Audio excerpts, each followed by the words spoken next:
Para cá, a situação só piorou. Esta semana, uma situação comoveu. Eu estava sentado dentro do meu carro, não é se vitimizando não, tá? Estava sentado dentro do meu carro, olhando o que eu tinha de dinheiro ali, para poder agora ir lá comprar a mistura para fazer o almoço da minha família aqui, tá? Até há 3 semanas, o taxímetro do Márcio não sai do zero. Ele não consegue pegar nenhum passageiro porque não tem ninguém na rua. O prejuízo já na renda dele é avaliado em cerca de R$3 mil. Mas as contas estão chegando, água, luz, o aluguel e até mesmo a prestação do carro. Ele tentou negociar com o banco, mas não há nenhuma resposta. O risco que ele corre é perder ainda o meio de trabalho dele. O Márcio se cadastrou para receber o auxílio emergencial do governo, mas o pedido continua em análise. Em casa estão a esposa e as filhas de 4 e 9 anos. O Márcio não tem mais a quem recorrer e não pode esperar mais. Já deu, né? Já deu, né? Agora eu tô dependendo das pessoas, né? Já comecei na dependência, né?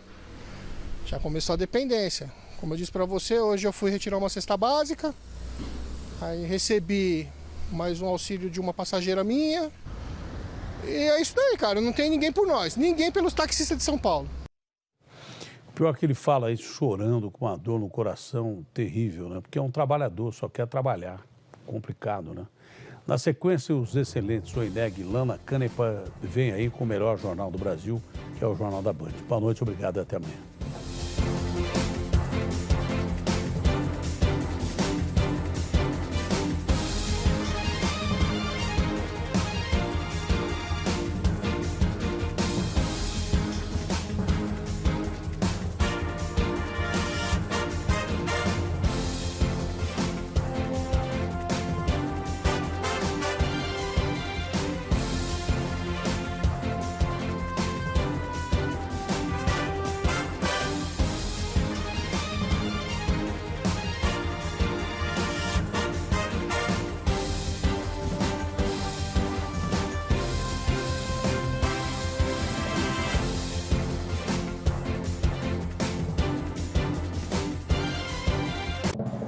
Cientistas brasileiros testam 2.000 medicamentos e descobrem um remédio com mais de 90% de resultado positivo contra o coronavírus. Em todo o mundo, 70 vacinas são pesquisadas e 3 já entraram na fase de testes. Uma delas pode ficar pronta até setembro.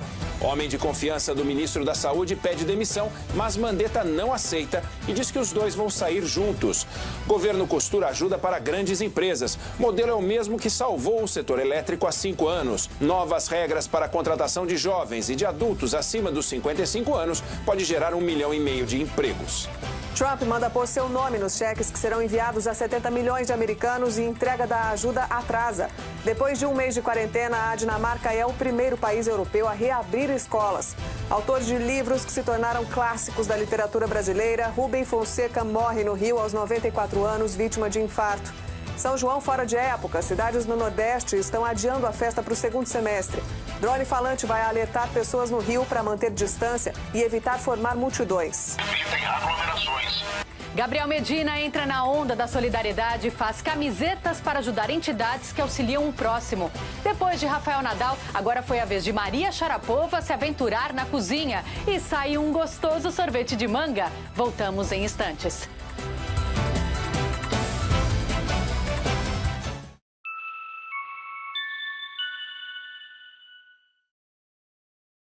De segunda a sexta, às 11 da manhã, você fica sabendo como anda o seu time do coração. Aqui é Jogo Aberto.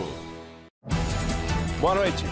Brasília hoje se movimentou em torno de 2 ministros. Um que entrou na discussão do coronavírus, que é o ministro da Ciência e Tecnologia, o astronauta Marcos Pontes. E ele entrou para anunciar a existência de um remédio que está em testes e que seria eficiente no tratamento da Covid-19. O outro ministro, o meio político só está aguardando o momento em que ele vai sair da discussão do coronavírus. Estamos falando de Luiz Henrique Mandetta. A repórter Carolina Vilela está em Brasília e conta para nós as novidades.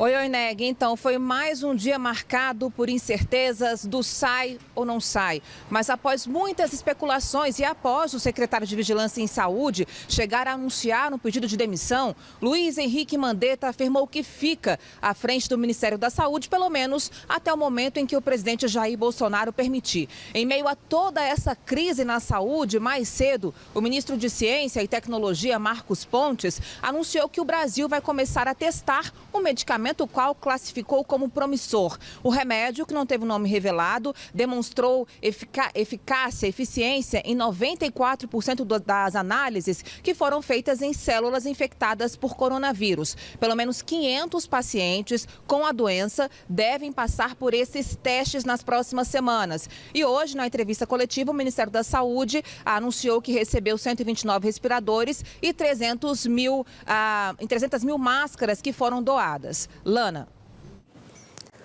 Daqui a pouco a gente vai detalhar esse assunto do remédio novo. Milhões de brasileiros não têm alternativa a não ser sair de casa todo dia para conseguir o ganha-pão. São pessoas que vivem com pouco dinheiro e não podem encarar o isolamento social defendido pelo Ministério da Saúde e pelos governos estaduais e municipais para conter a pandemia do coronavírus. Ontem nós mostramos essa realidade em São Paulo. Hoje a Mariana Procópio mostra a situação no Rio de Janeiro. Encostada no muro, a vendedora de balas espera algum cliente. Jéssica tem 24 anos, 3 filhos e um objetivo: voltar para casa com dinheiro para pelo menos comprar comida para as crianças. Eu comprava alimentação para eles. Com esse dinheiro? Com esse dinheiro. Agora está fazendo falta, porque eles estão sem alimento, sem alimentação adequada. No início da pandemia, com medo por ela e pelos filhos, Jéssica ficou em casa e recebeu doações de cestas básicas. Mas agora a situação piorou. Sem aulas e sem merenda, o que ela ganha não é suficiente para alimentar todo mundo. A minha despensa, olha aqui como que está a minha despensa vazia. A minha geladeira também se encontra vazia. O jeito é voltar para o trabalho nas ruas. Porque as pessoas têm medo, né? Tem medo, eu também tenho medo. Mas eu estou disposta a arriscar tudo pelos meus filhos. Se eu tiver que ir, eu vou. Porque eu não vou aguentar ver meus filhos morrendo de fome. Eu prefiro morrer doente do que meus filhos morrer de fome. Eu prefiro. A situação da Jéssica é a mesma de milhares de outros brasileiros. Gente que depende do trabalho aqui, nas ruas, para sobreviver. O anúncio do João, que antes disputava com o barulho do tráfego, agora ecoa pela rua vazia. Todos os dias ele sai da Baixada Fluminense e burla o bloqueio que impede o transporte intermunicipal andando pela linha do trem até o Rio de Janeiro, onde consegue vender em torno de 10 vassouras por dia. Antes eram 20, mas pelo menos assim garante a comida dele e da família. Você que trabalha para si próprio, se você passar 2 dias, 3 dias em casa, você já vê a dificuldade, acredita? Amanhã eu tô de volta. Não pode parar? Não pode parar. Aos 64 anos, José faz parte do grupo de risco do coronavírus, mas ele também não pode parar. Só que teve que se adaptar. Minha vida, sem você não tem sentido. É um castigo viver longe de você. Antes da epidemia, José ganhava vida cantando em boates e restaurantes. Agora sobrevive vendendo balas em frente à estação de metrô no centro do Rio. Não tem condições da gente trabalhar mais na música tão cedo, né? E por isso que eu tô aqui me virando com as balinhas aqui, para ver se arruma um dinheirinho para sobreviver, né? Eu compro uma quentinha por R$12, né? Levo para casa, aí ali eu almoço e janto ao mesmo tempo, né? Bom, essas histórias mostram que para muita gente ir para casa não é uma solução, ela é parte do problema. Agora, olha só que exemplo bacana que vem da Bahia. Garrafas de água e sabão foram distribuídas para moradores de rua em Salvador. Os produtos também estão sendo colocados em postes e pontos de ônibus. Na Bahia, o número de infectados passa de 800, 28 pessoas já morreram. Os casos de coronavírus no mundo alcançaram hoje uma nova marca. Vamos ver no telão. Já são mais de 2 milhões de casos confirmados da doença em 185 países. As mortes passam de 133 mil. Mas é importante destacar que o número de curados é bem maior, mais de 500 mil. A Alemanha anunciou que vai ampliar a quarentena até 3 de maio. Já a Áustria e Dinamarca, que tomaram medidas de isolamento mais cedo, começam a abrandar as restrições. Depois de um mês de quarentena, a Dinamarca foi o primeiro país europeu a reabrir escolas. Nesta quarta-feira, voltaram a funcionar creches e colégios de ensino fundamental. O diretor dessa escola, em Copenhague, explica que as mesas das crianças foram separadas com 2 metros de distância e que várias medidas de higiene estão sendo tomadas. O ensino médio volta às aulas no dia 10 de maio. O país escandinavo registrou menos de 7.000 casos de coronavírus e 309 mortes. Outro país que agiu cedo começa a colher os resultados. Na Áustria, pequenos comércios já foram reabertos. Na metade de maio, será a vez de hotéis e restaurantes voltarem a funcionar. O país tem 13.400 casos de coronavírus, com 393 mortes. A Alemanha anunciou que vai estender o distanciamento social até 3 de maio, mas abriu uma exceção para lojas pequenas que poderão voltar a funcionar na próxima segunda-feira. As escolas serão parcialmente abertas a partir de 4 de maio. Com 132 mil casos de coronavírus e pouco mais de 3.500 mortes, a chanceler Angela Merkel diz que o país pode seguir adiante com pequenos passos e sempre observando as consequências. Nesta quarta-feira, a Itália teve 578 mortes, com um total de 21.600. Mas o pior número veio da França, que bateu um novo recorde com 1.438 mortes, elevando o total para mais de 17 mil. O novo balanço inclui mortes em casas de repouso que não tinham sido contabilizadas antes. Perto de São Paulo, em Santo André, o repórter Rodrigo Hidalgo mostra agora, ao vivo, o novo hospital de campanha do estado. Boa noite, Rodrigo.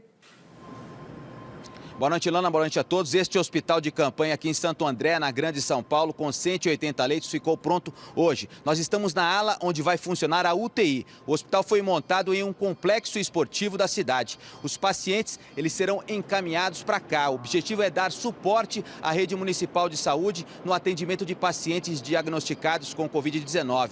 De acordo com o governo, já existe uma pressão no sistema de saúde nas cidades desta região. 80% dos leitos aqui de Santo André estão ocupados. Este hospital já deve começar a receber pacientes amanhã. Ainda neste mês será entregue um outro hospital de campanha no estádio Bruno José Daniel, aqui bem perto, com mais 120 leitos. Uma terceira unidade será montada na Universidade Federal do ABC com 100 leitos. Serão 600 profissionais trabalhando nos 3 hospitais de campanha da cidade. Santo André tem 186 casos de coronavírus e 7 mortes. E outra informação importante é que o hospital Emílio Ribas, em São Paulo, que é referência no tratamento da doença, está já com 100% dos leitos ocupados. Por isso, o centro médico terá sua capacidade ampliada nos próximos dias. Oi, Neg. Como a gente já falou, o ministro da Ciência e Tecnologia anunciou hoje que pesquisadores do interior paulista descobriram que um medicamento que já existe deu bom resultado contra o coronavírus. Ele vai ser testado durante um mês em pacientes. Em São Paulo, a prefeitura adotou medidas para evitar aglomerações em horários de maior movimento. O decreto publicado hoje recomenda horários alternativos e troca de turno para os serviços essenciais, que seguem funcionando desde o início da quarentena. Enquanto alguns setores continuam com horário livre, outros agora têm a recomendação de iniciar as atividades antes das 6 ou depois das 11 da manhã. O objetivo é reduzir as aglomerações nas ruas e terminais de transporte urbano. O índice de isolamento no estado voltou a cair para 50% depois de uma leve alta no fim de semana. O ideal, segundo autoridades, é de 70%. A Secretaria de Saúde de São Paulo afirmou que todas as vagas de UTI no estado devem estar ocupadas até maio, o que pode impossibilitar a chegada de novos pacientes. Uma reserva emergencial no Hospital das Clínicas deve ser esgotada no máximo até julho. A nossa quarentena vai até o próximo dia 22, na próxima semana. Nós vamos, até lá, continuar insistindo e pedindo e apelando para a população do Estado de São Paulo para ficar em casa e obedecer à orientação de isolamento social. O medicamento selecionado por cientistas apresentou 94% de eficácia contra o coronavírus. O resultado veio de testes preliminares in vitro realizados no Centro Nacional de Pesquisa em Energia e Materiais, em Campinas. É o que mostra de lá o repórter Tiago Prudente. Segundo os cientistas do CNPEM, uma das vantagens do medicamento é a quase inexistência de efeitos colaterais. O nome do medicamento, que é de baixo custo e amplamente disponível no Brasil, não será divulgado antes da conclusão dos testes clínicos, para evitar uma corrida às farmácias. Os testes devem ser realizados em 500 pacientes e ter uma duração de 4 semanas. Ciência e tecnologia é o caminho para a gente vencer tudo isso. É através da ciência e tecnologia que a gente consegue atacar a causa do problema, né, e ter esse resultado. A Organização Mundial da Saúde disse que 3 vacinas contra o coronavírus no mundo estão em fase de testes em humanos. Na Europa, a expectativa é alcançar o objetivo até setembro, como mostra o correspondente Felipe Killing. Aos 106 anos de idade, a inglesa Connie Tietjen sobreviveu a 2 guerras mundiais e nesta quarta-feira se recuperou da Covid-19. Ela deixou o hospital na cidade de Birmingham sob aplausos. Mas a realidade da grande maioria dos idosos aqui no Reino Unido é diferente. Segundo uma estimativa do governo, o coronavírus já está presente em mais de 2.000 casas de repouso. O estrago da doença nesses lugares é enorme, porque há muitas pessoas vivendo sob o mesmo teto. Quem morre nessas condições fica de fora das estatísticas. Os números oficiais só contabilizam óbitos em hospitais. De acordo com o governo britânico, 12.868 pessoas morreram por conta da Covid-19. Mas o Escritório Nacional de Estatísticas afirma que o número real deve ser pelo menos 15% maior. O secretário da Saúde anunciou que a partir de agora, sempre que possível, familiares de pacientes que estão à beira da morte poderão dar o último adeus. A esperança para evitar tantas fatalidades está na produção de uma vacina. A presidente da Comissão Europeia disse acreditar que o bloco alcance esse objetivo até setembro. Existe uma corrida em todo o planeta.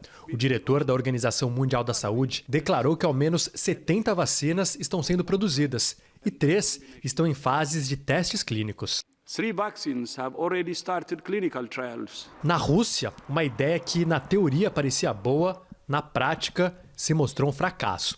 Para controlar a movimentação de pessoas durante a quarentena, Moscou adotou um sistema com código de barras no celular. O problema é que na porta do metrô é preciso fazer a leitura do QR Codes, o que gerou filas e aglomerações. Bom, aqui no Brasil, no Rio, começou hoje a usar um drone, que é um drone falante, para dispersar aglomerações na capital fluminense.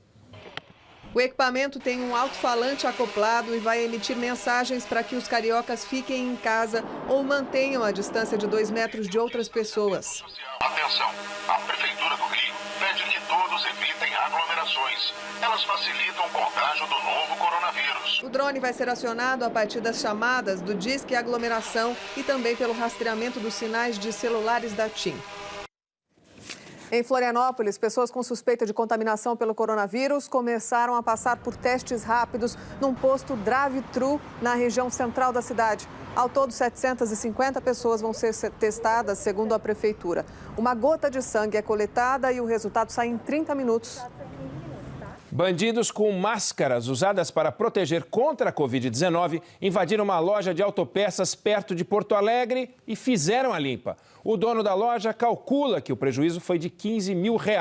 Ninguém foi preso.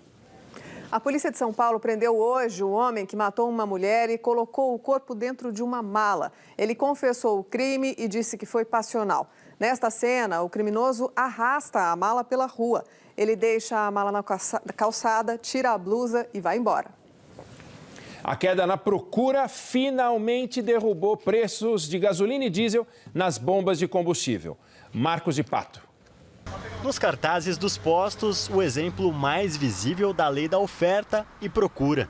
Acho que baixou porque não tem muita gente andando na rua com carro O carro está ficando em casa, então acaba que tem que abaixar um pouco o preço. Desde o início de março, com o início da pandemia e o isolamento social, a gasolina ficou 8,5% mais barata nos postos. Redução quase igual à do diesel. O processo de quarentena fez com que muita gente passasse a consumir bem menos combustível e certamente isso está impactando o comércio e deve haver uma redução ainda um pouco maior. A queda das últimas semanas representa quase toda a redução acumulada desde janeiro. Nas refinarias, o litro da gasolina ficou 48% mais barato desde o início do ano, seguindo a tendência do barril de petróleo, que despencou no mercado internacional. Os donos de postos dizem que o corte é menor nas bombas porque, além do valor do produto nas refinarias, o preço final engloba impostos e a mistura de outros combustíveis. Como o mercado é livre, resta ao consumidor pesquisar e buscar quem vende mais barato. Quanto a gente puder economizar, ainda mais na quarentena, que a situação econômica está um pouco mais complicada, a gente agradece. A Câmara dos Deputados aprovou a medida provisória do governo que estabelece o contrato chamado Verde e Amarelo para estimular a criação de postos de trabalho com carteira assinada. O programa prevê a redução de encargos para empresas que abrirem vagas para o primeiro emprego de jovens de 18 a 29 anos e trabalhadores com mais de 55 que estejam fora do mercado por mais de um ano. Patrícia está atrás do primeiro emprego com carteira assinada há mais de 2 anos. Eu queria saber sobre a minha vaga de emprego. Já foi preenchida? Aos 23 anos, ela sabe que agora está ainda mais difícil, mas espera por uma oportunidade quando a crise gerada pelo coronavírus passar. A Câmara dos Deputados aprovou a medida provisória do governo que cria o chamado Contrato Verde-Amarelo para estimular as contratações de jovens e de brasileiros desempregados acima de 55 anos. As regras também são aplicáveis ao trabalho rural. O programa vale apenas para novos postos de trabalho com remuneração máxima de um salário mínimo e meio, cerca de R$ 1.500. Somando todas as mudanças, as reduções implicam uma economia para o empregador de cerca de 70% dos encargos. Os contratos devem durar no máximo 2 anos nessa modalidade. Cada empresa pode ter até 25% do quadro de funcionários pelo programa. É uma via de mão dupla, né? O empresário ganha porque consegue criar mais postos de trabalho, não gastando tanto, né, quanto gastaria numa situação normal, dá oportunidade para o jovem se desenvolver e o jovem finalmente tenha aí o seu primeiro emprego. Os deputados retiraram do texto a liberação para que todas as categorias pudessem trabalhar aos domingos e feriados, mas ampliaram a lista atual com setores como segurança, tecnologia e telemarketing. O governo espera que sejam criados 1.800.000 novos postos de trabalho até o final de 2022. A medida agora precisa ser aprovada pelo Senado até a próxima segunda-feira para não perder a validade. Para esta empresária do setor de cosméticos, a medida vai ajudar no processo de retomada da economia. Eu tenho total interesse em contratar pessoas acima de 55 anos com mais experiência. Eu acho que a maioria dos empresários vão ter também. No futuro, ela vai beneficiar, sim, com certeza. Um ciclone que também influencia o tempo no sul do Brasil causou uma tempestade e tanto no Uruguai. Olha só, a ventania de quase 100 km por hora fez explodir uma das subestações de energia na cidade de Maldonado. Em Montevidéu, ondas fortíssimas atingiram carros que passavam na Rambla, importante avenida da capital. Mas todas essas tempestades que temos visto não estão levando chuva suficiente para reverter o quadro de estiagem muito grave em algumas cidades do sul do Brasil. Vejam a situação do Rio Paraná hoje. De acordo com a usina de Itaipu, ainda não há risco para a produção de energia elétrica. Reparem agora em Floripa. Este é o cenário de várias lagoas. Essa daí que vocês estão vendo agora é a da Chica, totalmente seca. E esta outra, do Peri. Normalmente, esse areal não existe.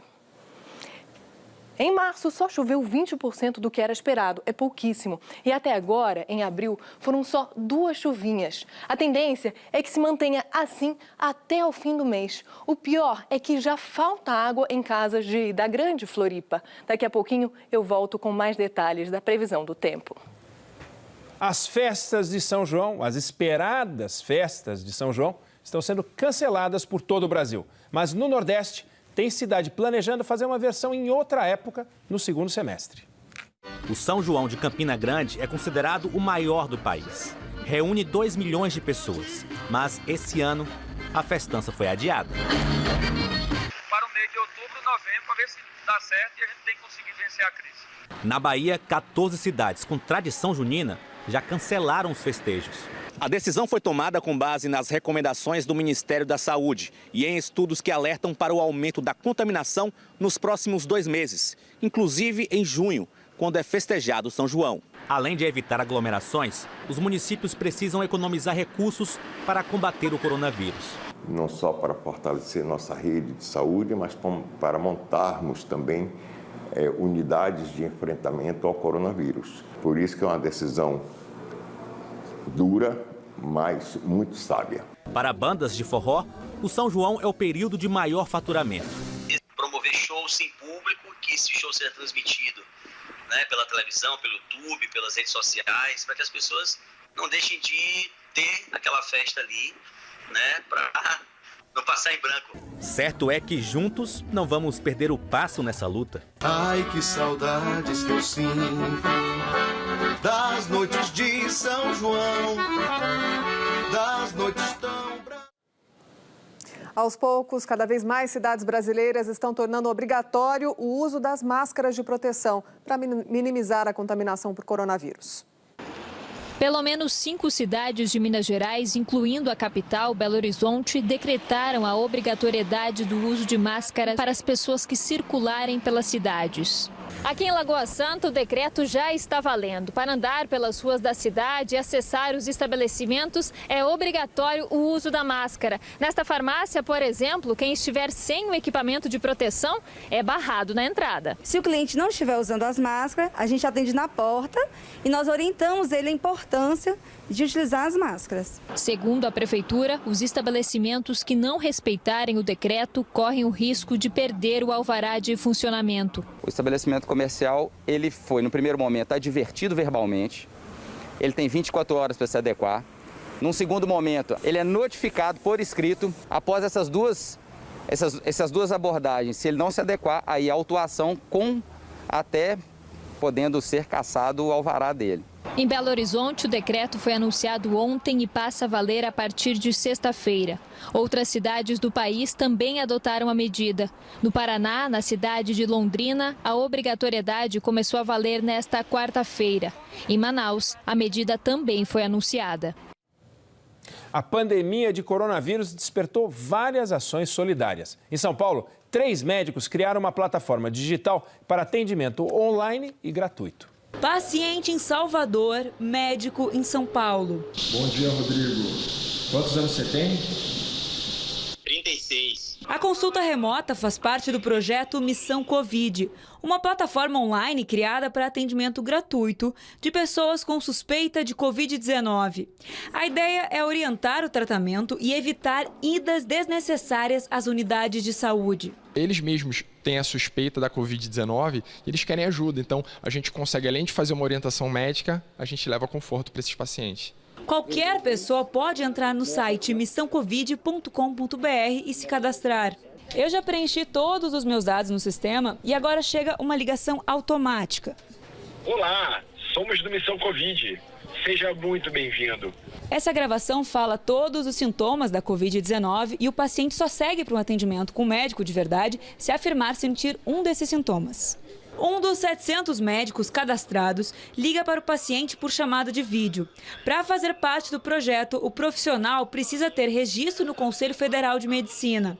A meta é chegar a 5.000 médicos. Nenhum deles envia receitas. O nosso projeto é para orientação médica. Nesse momento a gente não faz prescrição, mas sim está no nosso cronograma em breve a gente conseguir ajudar esses pacientes também prescrevendo. Mais de 18.000 pessoas já procuraram o serviço.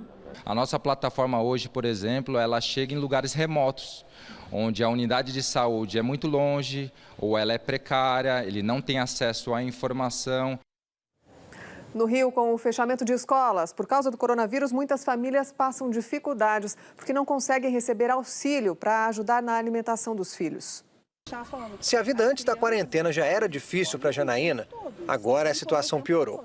Com 8 filhos para alimentar, a família depende da merenda nas escolas. Eles estão o tempo todo com fome. Toda hora eles estão pedindo alguma coisa e nem sempre tem. Vai ter dia que vai ter só arroz, feijão e farinha. Logo que as aulas foram suspensas, a Prefeitura do Rio de Janeiro chegou a abrir as escolas só para servir almoço. Mas a medida foi vetada pela Justiça para evitar aglomerações. A solução encontrada foi a distribuição de cartões com créditos de R$ 100 às famílias de alunos carentes. Mas até o início da semana, só cerca de 2.000 tinham sido entregues. A promessa é chegar a 140 mil até o fim do mês. Os responsáveis pelos alunos atendidos por programas sociais do governo devem pegar os cartões nas escolas. Maria Paula trabalha há 28 anos com nutrição infantil. Ela disse que a distribuição desses recursos é realmente complexa, mas também que é fundamental que chegue rapidamente às crianças. Essa criança sofre um período, mesmo que curto, de 2, 3, 4 meses de restrição nutricional, ela vai ter um impacto no seu sistema imunológico. Então, existe uma chance maior dessa criança vir a óbito por doenças evitáveis. Eliane, que é mãe solteira de 8 filhos, está desempregada. E um agravante para ela é que a ajuda da Prefeitura e do Estado é de um vale por família, independentemente do número de alunos. Os outros meses que passou, minha filha estava trabalhando, ela sempre sustentou a casa, porque eu não consigo trabalhar por causa das crianças. E agora, vamos ver daqui para frente como é que vai ser, né?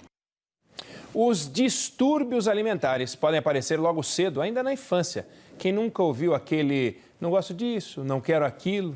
E distinguir precocemente o que é manha e o que é um sinal de transtorno alimentar faz toda a diferença no tratamento. É o que você vai ver na segunda reportagem da série especial do Jornal da Band, Perigos da Mesa.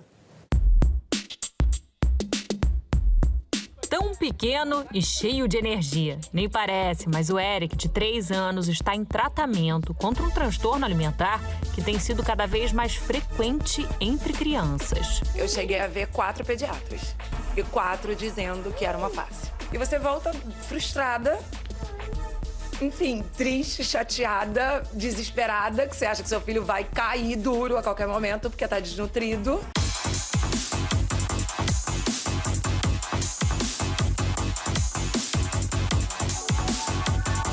Se você ainda não conhece a sigla TARI, é bom ficar atento. O transtorno alimentar restritivo evitativo pode atingir pacientes de diferentes idades, mas na maioria das vezes ele se manifesta na infância.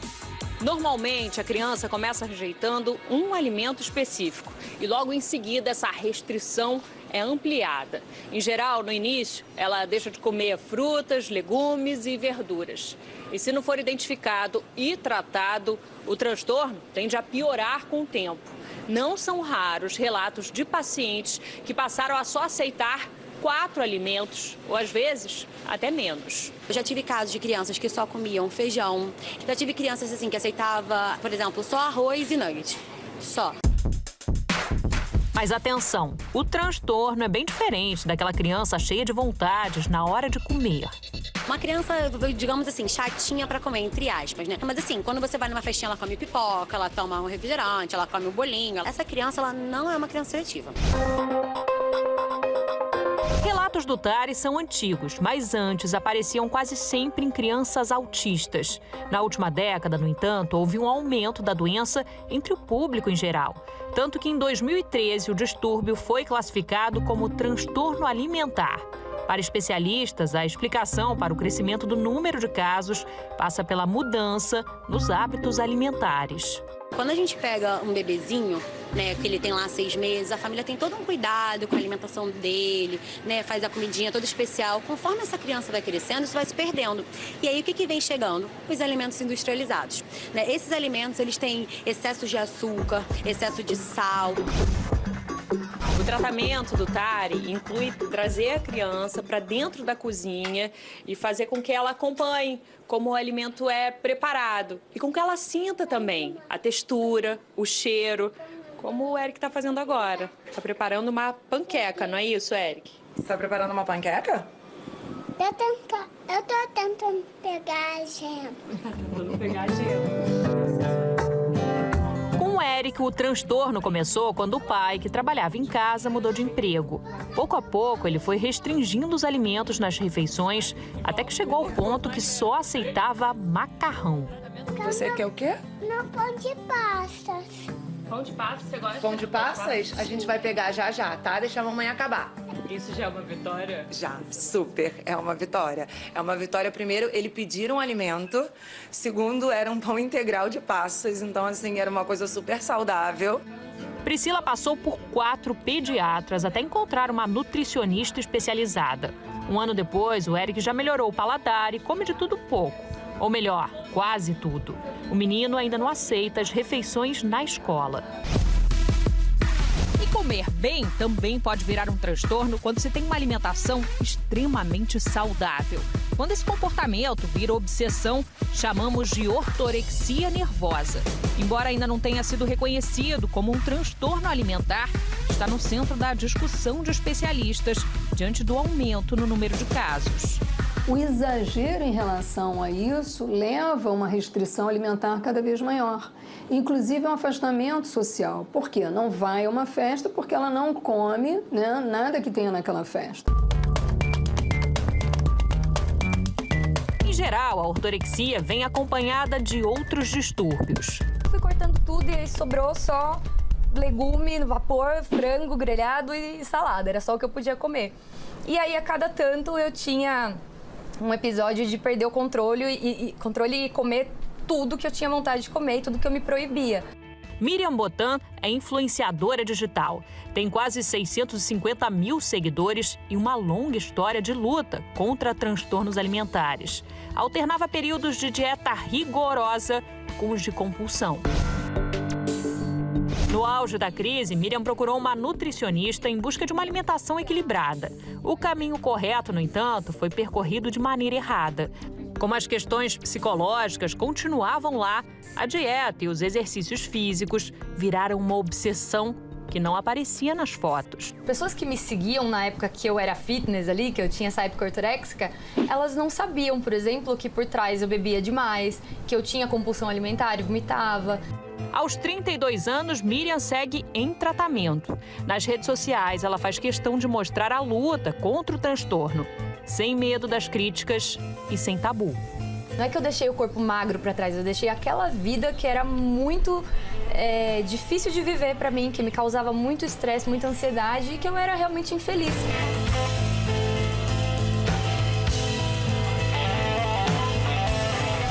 Reportagem de amanhã. De cada 10 brasileiros, 2 são obesos. Mas será que nesses casos a cirurgia bariátrica é recomendada?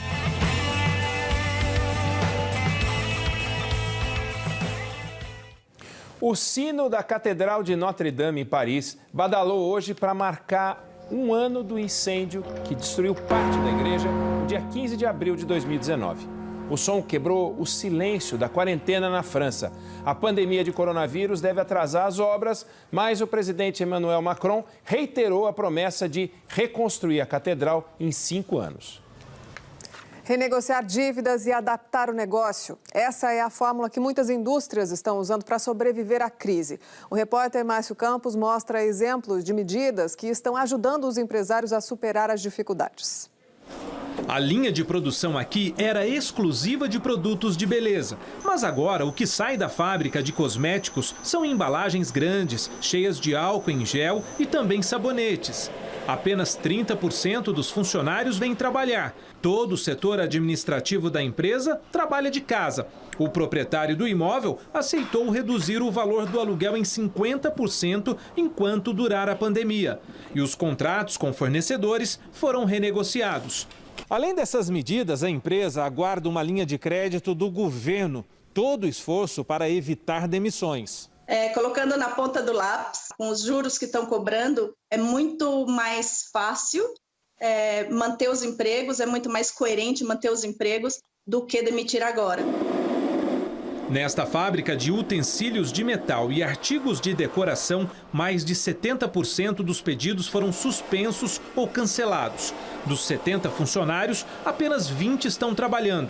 A empresa fechou acordo com a categoria e, a partir dessa quarta-feira, a jornada de trabalho cai pela metade, com redução de salário. Parte da folha continuará sendo paga pela indústria e outra parte pelo governo. Em média, cada trabalhador vai receber 17% menos.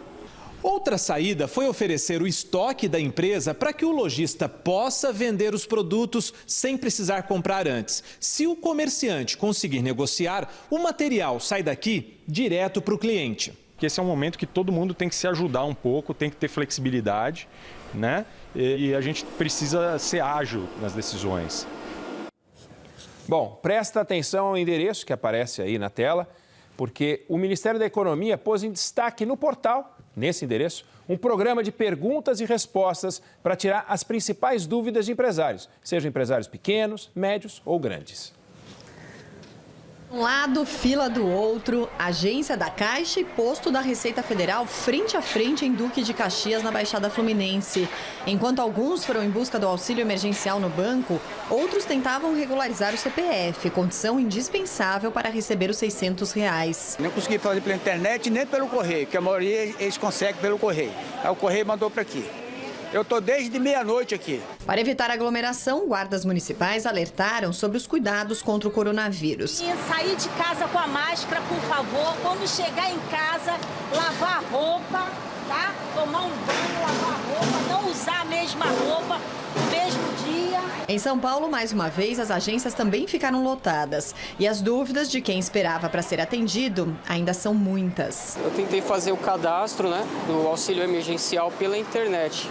Eu consigo estar fazendo diretamente na agência? Eu preciso saber quando e quantos dias a mais eu vou precisar ficar esperando. Até quando eu vou ficar aguardando isso? Para responder essas perguntas e de tantos outros brasileiros que precisam com urgência do auxílio do governo, a gente está em contato com o presidente da Caixa Econômica Federal e eu começo perguntando justamente se é normal que esta análise, presidente, demore mais do que uma semana. A Caixa, que recebe as informações e realiza os pagamentos, precisa da validação da Dataprev e do Ministério da Cidadania. De uma maneira objetiva, começamos a pagar nesta sexta-feira para 9 milhões de brasileiros.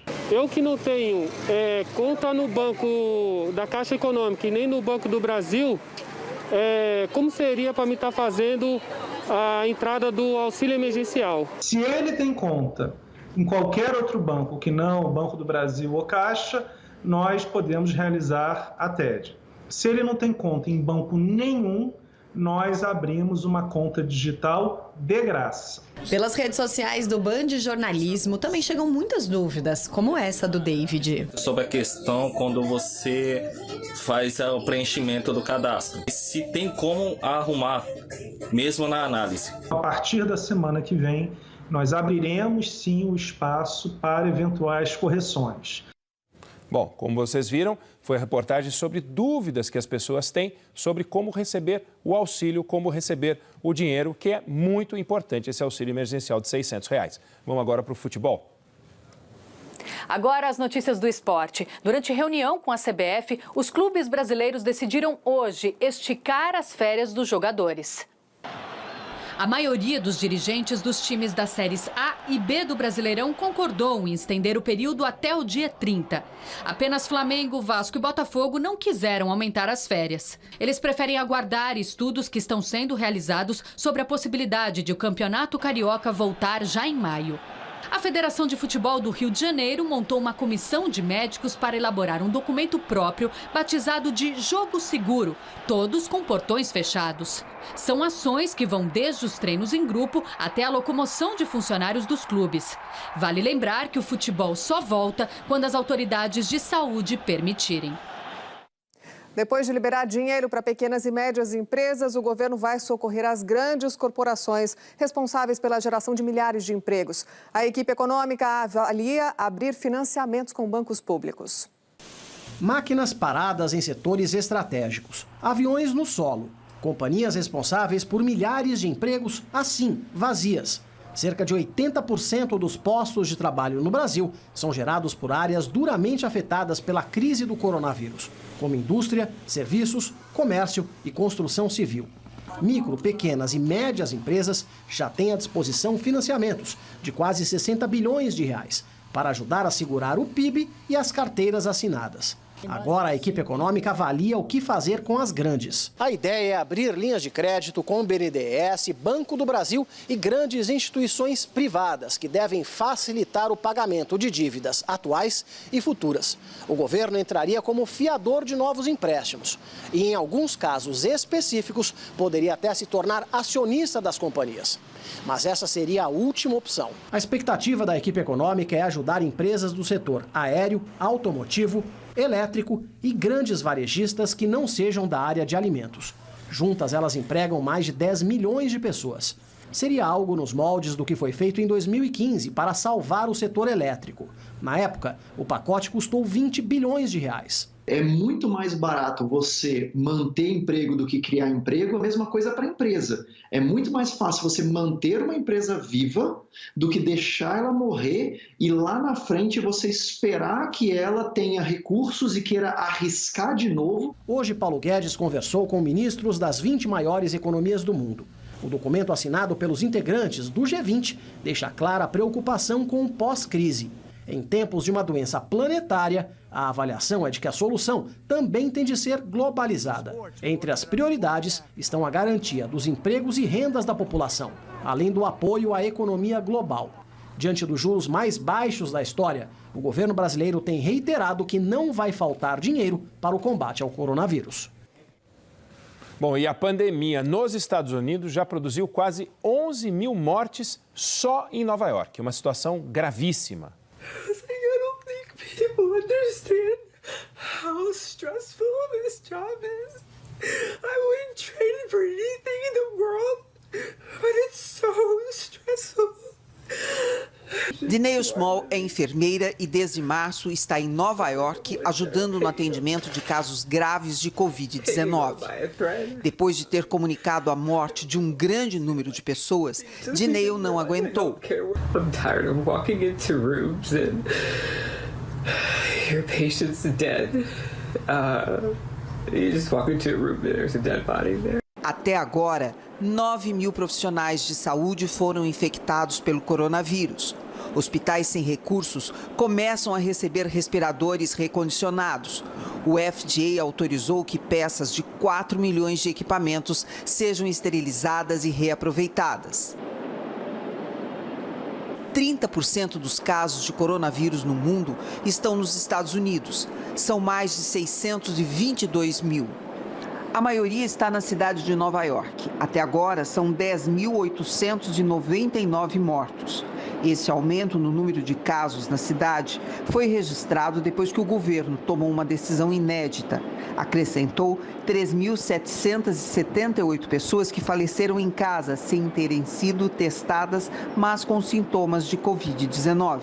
Outro assunto que repercutiu por aqui foi a decisão do presidente Donald Trump em cortar o financiamento para a Organização Mundial de Saúde. Os Estados Unidos contribuíam com 400 milhões de dólares, ou seja, 15% do orçamento da organização. O diretor-geral da OMS lamentou a decisão. We regret the decision of the President of the United States. E o socorro financeiro aos cerca de 150 milhões de americanos vai atrasar para pelo menos metade deles. Essas pessoas não têm conta em banco e, portanto, vão receber o benefício em cheques pelo correio. Só que agora, o presidente Donald Trump decidiu que quer que o nome dele seja estampado no documento. A decisão é inédita na história do país e vem sendo criticada principalmente por democratas, que veem nisso uma atitude eleitoreira por parte do presidente que ambiciona ser reeleito. O benefício, que deveria chegar hoje, só deve vir na semana que vem. Agora vamos dar um respiro, vamos para um assunto um pouco mais leve. A vida, nesse momento, ganhou uma moldura, o quadrado das janelas. Isolados em casa, é através delas que a gente tem visto o passar dos dias. E é por meio delas também que novas descobertas têm sido feitas. De uma hora para outra, elas se tornaram para tanta gente o principal contato com o mundo lá fora. E por esse espaço recortado, limitado, nunca enxergamos tanto. Fala aqui de Cuiabá, Mato Grosso. Vou mostrar um pouquinho da vista que a gente tem aqui. O campo onde eu fazia os treinamentos ali, que dá muita saudade. E o mais especial, os paredões ao fundo de Chapada dos Guimarães. No edifício Copan, no Centro Histórico de São Paulo, Em cada quadrado, uma história que o fotógrafo Victor Muriyama vê da janela dele. E foi no prédio vizinho que o Luiz Eduardo, apaixonado por cinema, percebeu que tinha a melhor tela para projetar os filmes que antes via na parede de casa. Ficou uma tela enorme, né, que pega praticamente 4 ou 5 andares assim, de altura. E ficou bom, então eu comecei a fazer. E quantos dias que nascem e terminam como pinturas no céu conseguem finalmente atrair os nossos olhares. Em tempos de confinamento, de isolamento, é pelas janelas que a vida se apresenta. O movimento lá nas ruas, nas casas, nos prédios vizinhos, detalhes que sempre estiveram à nossa volta, mas que ficaram mais evidentes. Vale para quem começou a percebê-los agora e também para quem já é experiente na arte de olhar as paisagens da janela. Aos 68 anos, o músico Lô Borges está isolado em seu apartamento na capital mineira. E é de lá que uma antiga canção começa a ganhar um novo significado. Da janela lateral do quarto de dormir. Essa música tem tudo a ver com o momento que estamos vivendo no mundo. Vendo a vida pelas janelas. A ideia é um novo videoclipe para a música Paisagem da Janela, escrita em parceria com Fernando Brant em 1972. Pois a canção é reinterpretada pelas vozes de quem tem visto a vida assim, recortada. Da janela lateral do quarto de dormir.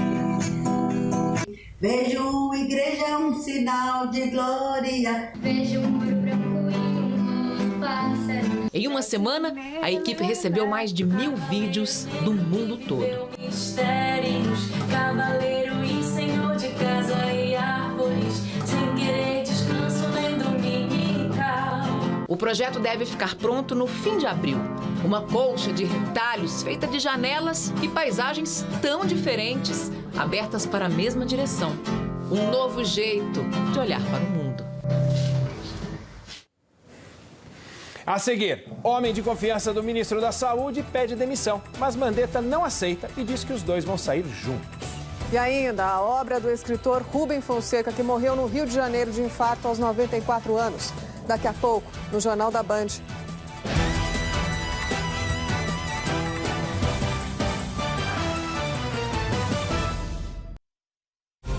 O desafio que vivemos exige informação confiável. E você encontra todo o conteúdo do jornalismo de credibilidade do Grupo Bandeirantes de Comunicação reunido em um só lugar. Não fique em dúvida, não caia em fake news. Acesse agora, no seu celular ou no seu computador, band.com.br/coronavírus. Sabe como você lava suas mãos? Não sabe, Doritinho, então eu vou ensinar. Vem cá, irmão. Abre aqui, ó. Molha as mãos. Sabonete. Lave uma mão, depois lave a outra. O processo deve durar pelo menos 20 segundos. E mesmo estando em casa, eu estou me policiando para deixar as mãos sempre limpinhas, para lavar as mãos muitas vezes. Dessa forma vai se tornar um hábito para mim. Então lave bem as mãos, lave com calma, entre os dedos. Palma das mãos, dorso das mãos, friccionando os lados de um lado e do outro. A ponta das unhas por no mínimo de 20 a 40 segundos. Polegar. Punhos também, muito importante. Já vou aproveitar para homenagear o Arnaldo Antunes. Vamos lá. Lava uma mão.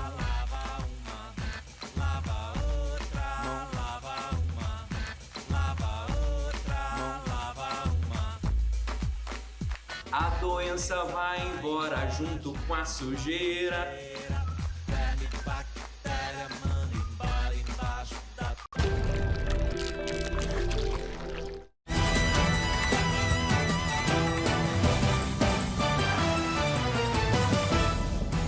Hoje foi mais um dia de indefinição sobre o futuro do ministro da Saúde. E enquanto isso, Luiz Henrique Mandetta e sua equipe vão ficando no governo. O ministro da Saúde foi direto ao ponto. Abriu a entrevista dizendo que negou o pedido de demissão do secretário Wanderson de Oliveira. Falei que não aceito, o Wanderson continua, está aqui, acabou esse assunto, nós vamos trabalhar juntos até o momento de sairmos juntos do Ministério da Saúde. Wanderson chegou a entregar a carta de demissão pouco antes de meio-dia. Ele é um dos principais nomes da equipe do Ministério no combate à pandemia de coronavírus. A possível saída do secretário de Vigilância em Saúde foi vista como um forte indício de que o ministro também deixaria o governo. Mas Henrique Mandetta voltou a afirmar que não pedirá demissão. Mas nos bastidores do Planalto, a saída de Mandetta é questão de tempo. A gota d'água foi a entrevista no fim de semana, na qual ele afirmou que a população não sabe se houve o presidente ou o ministro da Saúde. Desde o início da crise, Mandetta e Bolsonaro divergem sobre as medidas de isolamento social adotadas pelos estados e que seguem as recomendações da Organização Mundial da Saúde. Mas o presidente considera exageradas. Não somos insubstituíveis, não somos em nenhum momento, nunca falamos que somos. São visões diferentes. Essa prerrogativa, eu não estou ministro por obra de nada diferente do que do presidente. E ele claramente externa que ele quer um outro tipo de posição por parte do Ministério da Saúde, que eu, baseado no que nós recebemos, né, baseado em ciência, eu tenho esse caminho para oferecer. Fora desse caminho, tem que achar alternativas. E tem muitas alternativas, gente muito boa, gente muito experiente. Não estamos lá para virar as costas para ninguém. Se precisar de ajuda, pede ajuda para o Wanderson, pede ajuda para o Gabardo, pede ajuda para mim, a gente ajuda, não tem problema nenhum. Nosso foco é nas pessoas. O nosso adversário é o coronavírus. Vamos enfrentá-lo. Para driblar a rotina, muitos esportistas têm apostado nos dotes caseiros. Depois do bolo de Rafael Nadal, foi a vez de Maria Sharapova atacar na cozinha. A tenista russa, que anunciou a aposentadoria das quadras em fevereiro, tem aproveitado a quarentena do coronavírus para se especializar na culinária. A receita da terça-feira foi sorvete de manga. Pia Sandhage, técnica da seleção feminina, está na sua casa na Suécia e matou a saudade do Brasil cantando. A música escolhida foi Tiro Certo, de Gustavo Lima. Até que a nossa treinadora tá afinada, hein? Se um dia do amor duvidei, hoje tenho certeza. Nos Estados Unidos, cerca de 10 mil funcionários dos times de beisebol se voluntariaram para testes sobre anticorpos da Covid-19. Se eles tiverem sido infectados, poderão, depois de curados, doar o plasma, que é a parte líquida do sangue, para eventualmente ajudar no tratamento dos infectados pelo coronavírus. O dia hoje começou com geada na Serra Catarinense e a tendência é de que a friaca continue na região sul. Entre as capitais, em Curitiba, é onde vai fazer mais frio. Curitibanos podem deixar os cobertores, meias e agasalhos fora dos armários. De noite, de madrugada, vai fazer 7 graus. Mas o sol está garantido em toda a região sul. Talvez uma chuvinha fraca no litoral gaúcho. Tempo firme também de São Paulo, a parte do Mato Grosso. Já no Rio de Janeiro, tem a chegada da frente fria. Apesar de não gostarem muito, os cariocas vão ter um dia nublado e chuvoso. Diferente de hoje, além do sol, a água estava cristalina na Baía de Guanabara, com direito à visita de tartarugas. Elas estão aproveitando a diminuição de embarcações e o mar menos poluído para passear. De volta ao mapa, chuva forte nesta faixa mais escura que vai do Mato Grosso, de parte do Mato Grosso, até o Distrito Federal. De Sergipe ao Maranhão também vai chover forte. Vamos ver como ficam as temperaturas no norte e no nordeste, na casa dos 30 graus. No Rio, os termômetros também ficam ali pertinho, 28 graus. Já em Brasília, São Paulo e Campo Grande, 25 graus. A quarentena fez uma cantora cearense criar uma música para refletir sobre a crise do coronavírus. O sucesso foi tão grande que a canção vai representar a campanha da Cruz Vermelha no combate à Covid-19. A Bruna está nos primeiros passos da carreira de cantora e compositora. Nos seus versos, ela está acostumada a falar de amor, mas nesse período de isolamento, quebrou o clima. Só se fala em coronavírus. Eu sei que desde que começou a pandemia do coronavírus, o noticiário tem ficado pesado. As informações nem sempre são as melhores. Mas em meio a tudo isso, não é que teve quem encontrou inspiração para fazer música? Mas nessa noite eu não consegui dormir, todos já dormiam aqui em casa. E eu desci para assistir mais reportagens sobre o que está acontecendo no mundo. Naquela hora eu me emocionei muito. E aí, para me autoconsolar, peguei o ukulele que eu estou aprendendo a tocar e comecei a compor. O inimigo se aproximou e foi testando tudo que eu sou. A paciência, a coragem, a certeza e até a minha fé. A música fala das adaptações em nossas rotinas para lidar com a pandemia do novo coronavírus, mas também traz uma mensagem de esperança. Eu sei que vai passar, se a gente fizer tudo direito. Logo a música viralizou na internet, até parar no WhatsApp do presidente da Cruz Vermelha. Eu logo me interessei e falei, olha, essa música ela é a cara da instituição, ela é a cara da Cruz Vermelha, é realmente o que a gente faz no nosso dia a dia, cuidar das pessoas. Desde o primeiro caso de Covid-19 no Brasil, 4.000 voluntários da organização atuam na desinfecção de ruas, entrega de cestas básicas e materiais de higiene. Para participar é só entrar em contato pelas redes sociais no perfil Cruz Vermelha Brasil. Afinal, como diz o refrão, juntos somos um só.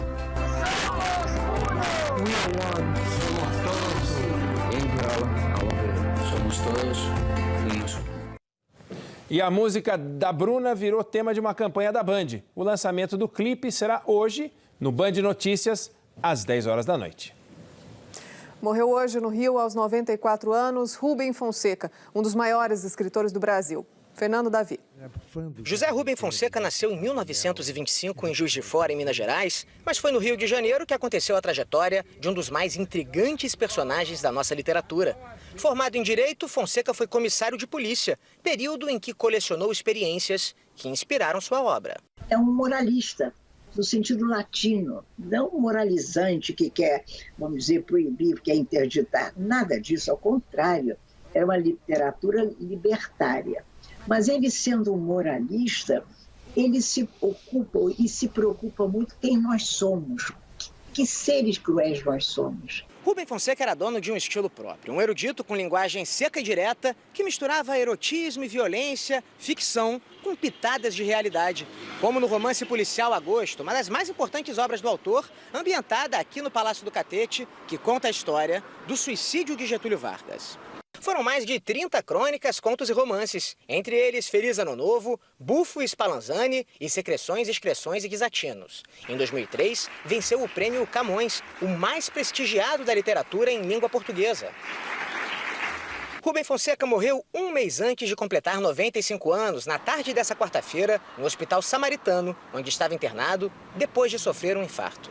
Contemplava todas as palavras uma perspectiva democrática. Todas elas faziam parte da língua portuguesa e, portanto, todas eram convocadas para a expressão maior da sua obra, que não teve medo de enfrentar o que era duro, o que era difícil, a violência e toda uma perspectiva urbana com a qual até hoje nós precisamos lidar. A seguir, Gabriel Medina entra na onda da solidariedade para ajudar quem mais precisa na pandemia. E ainda um flagrante na Espanha, um fenômeno que se formou no mar. Daqui a pouco, no Jornal da Band.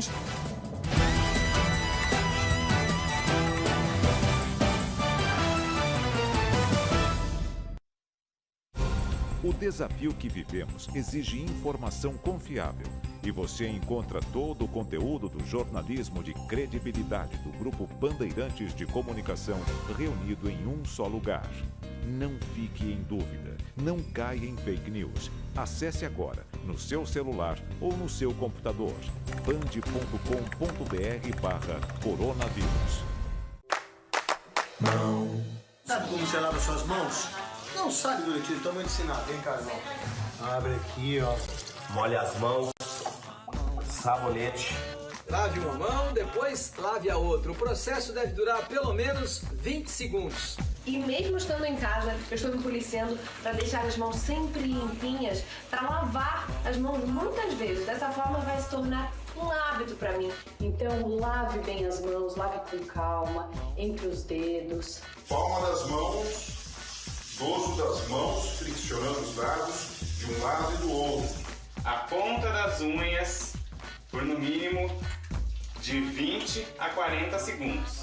Polegar, punhos também, muito importante. Já vou aproveitar para homenagear o Arnaldo Antunes. Vamos lá. Uma, lava uma mão. Lava outra, lava uma, lava outra, lava uma. A doença vai embora junto com a sujeira.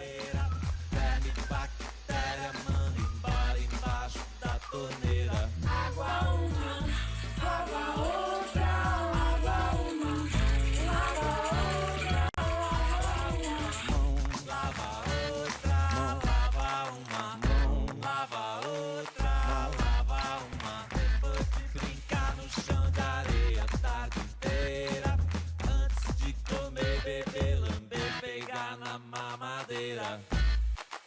Lava uma mão, lava outra, lava uma, lava outra, lava uma. A doença vai embora junto com a sujeira. Verme, bactéria, manda embora embaixo da torneira. Água uma, água outra, água uma, água outra. Eu lavo muito bem as mãos. Embaixo, em cima, entre os dedos, embaixo das unhas. Realmente, eu faço bem caprichado. Essa é a nossa principal arma para combater o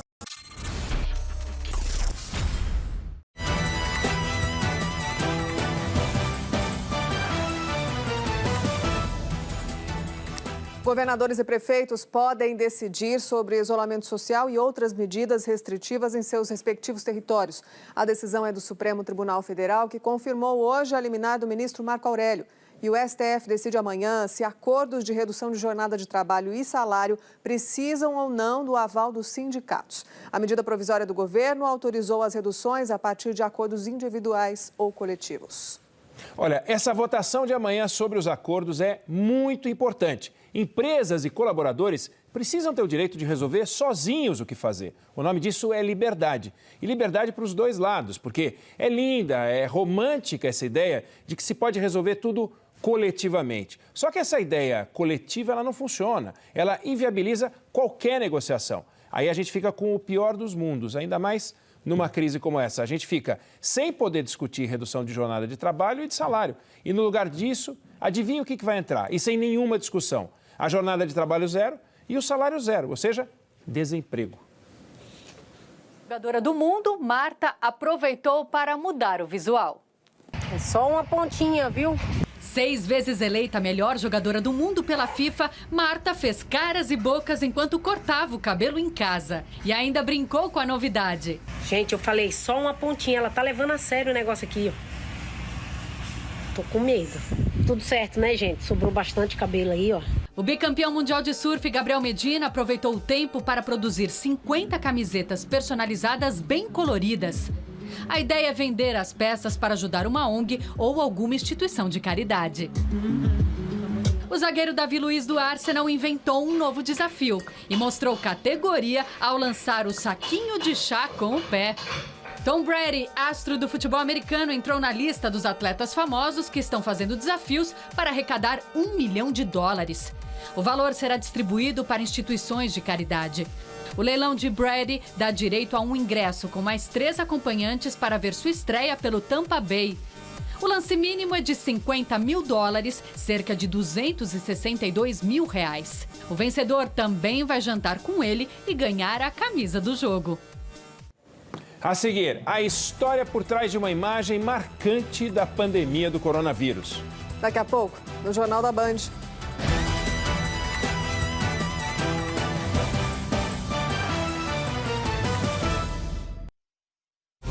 O desafio que vivemos exige informação confiável. E você encontra todo o conteúdo do jornalismo de credibilidade do Grupo Bandeirantes de Comunicação reunido em um só lugar. Não fique em dúvida, não caia em fake news. Acesse agora, no seu celular ou no seu computador, band.com.br/coronavírus. Sabe como você lava suas mãos? Não sabe, Doretilo, então eu vou ensinar. Vem cá, irmão. Abre aqui, ó. Molha as mãos, sabonete, Lave uma mão, depois lave a outra. O processo deve durar pelo menos 20 segundos. E mesmo estando em casa, eu estou me policiando para deixar as mãos sempre limpinhas, para lavar as mãos muitas vezes. Dessa forma vai se tornar um hábito para mim. Então lave bem as mãos, lave com calma, entre os dedos. Palma das mãos, dorso das mãos, friccionando os lados de um lado e do outro. A ponta das unhas por no mínimo de 20 a 40 segundos. Polegar. Punhos também, muito importante. Já vou aproveitar para homenagear o Arnaldo Antunes. Vamos lá. Lava uma mão.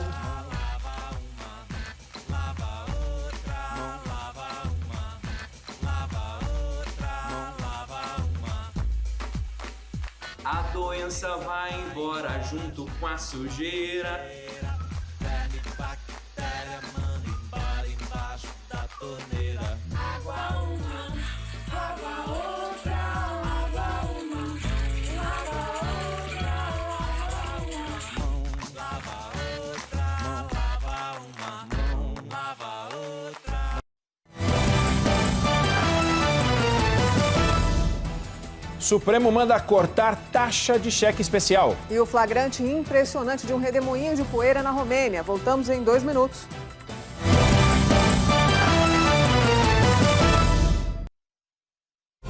O desafio que vivemos exige informação confiável. E você encontra todo o conteúdo do jornalismo de credibilidade do Grupo Bandeirantes de Comunicação reunido em um só lugar. Não fique em dúvida. Não caia em fake news. Acesse agora, no seu celular ou no seu computador, band.com.br/coronavírus. Sabe como você lava suas mãos?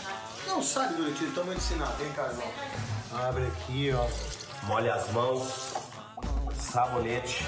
Lave uma mão, depois lave a outra. O processo deve durar pelo menos 20 segundos. E mesmo estando em casa, eu estou me policiando para deixar as mãos sempre limpinhas, para lavar as mãos muitas vezes. Dessa forma vai se tornar um hábito para mim. Então lave bem as mãos, lave com calma, entre os dedos. Palma das mãos, dorso das mãos, friccionando os lados de um lado e do outro.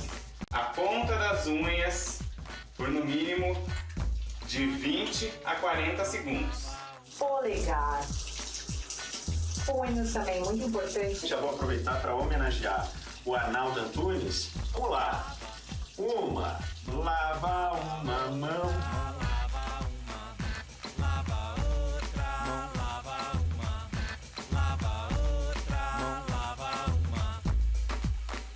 A doença vai embora junto com a sujeira.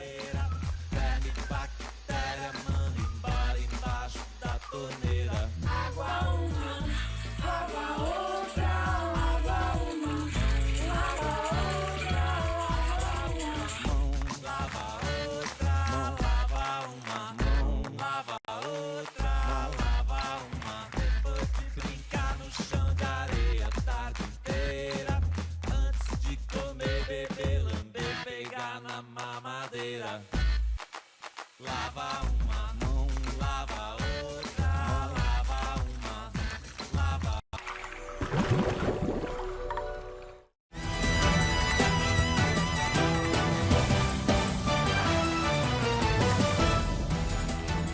O Supremo Tribunal Federal mandou os bancos suspenderem a cobrança da tarifa para os clientes que quiserem ter limite de cheque especial. O ministro Gilmar Mendes considerou inconstitucional que a taxa seja cobrada mesmo quando o serviço não é usado. A decisão vale até que o plenário do Supremo julgue a questão. Um terremoto atingiu o norte da Colômbia. A atividade sísmica é comum por lá. Câmeras de segurança registraram casas inteiras tremendo, piscinas também. Este morador filmou a janela batendo com a força do tremor. Não houve registro de vítimas. Já no sul da Espanha, uma forte tromba d'água causou estragos na cidade de Cádiz. O fenômeno é como um tornado, mas ao invés de tocar a terra, toca o mar. E na Romênia, alguém muito corajoso filmou um grande redemoinho de poeira, bem de perto. E agora uma cena de amor e de esperança na Itália. Um casal que está juntos há 52 anos foi obrigado a se separar por causa da Covid e se reencontrou depois da cura. Giorgio e Rosa estavam internados no mesmo hospital, mas eles estavam em quartos separados. Os médicos organizaram o reencontro após a recuperação e registraram um momento de carinho do casal da cidade de Cremona.